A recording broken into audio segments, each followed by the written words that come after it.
Isunod pa nato sa katropang Almi. Matod pa mga kahigalaan, ha?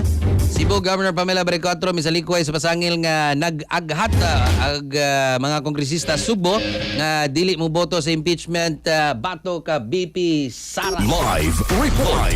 Katropang Almi, with the report, please. Come in.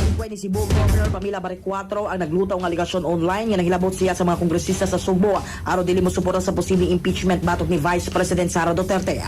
Nagsugod ang kontrobersiya human sa usa ka Facebook post ni Alvin Tourism, usa ka Netherlands based Filipino content creator nga nailang supporter sa pamilya Duterte. Sa maong post, gingong gibawi kuno ni Baricotro ang iyang pag-agap sa pipila ka mga kongresista human siya mapasangilan og gipahimangnuan sa Malacañang tungod sa pagdani og boto batok sa impeachment sa Vice Presidente.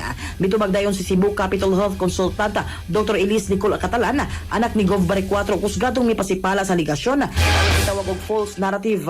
Matod ni Catalan, nagpabiling nga nakafocus ang gobernador sa pagdumala og pagserbisyo publiko sukad nakalingkod kini sa pwesto og nagserbisyo alang sa tanang Subuanon ug dili lang sa usa ka pundok.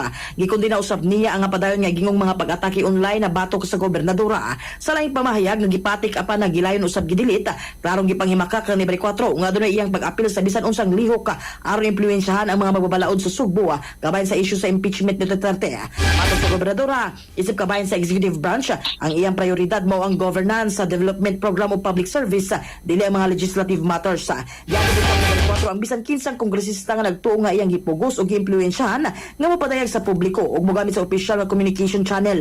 Dito ang kontrobersiya, taliwala sa nakainit nga diskurso online kabayan sa kabayan ni Vice President Sara Duterte sa padayang espekulasyon sa posibleng impeachment complaint na sa Kongreso. Pa alang sa mapahimsog sa panlawas, inumog cellphone na plus gold. Alang sa nagkaiusang Pilipino para sa Pilipinas, kininyong katropa Almimata XFM News. Live report. Exciting.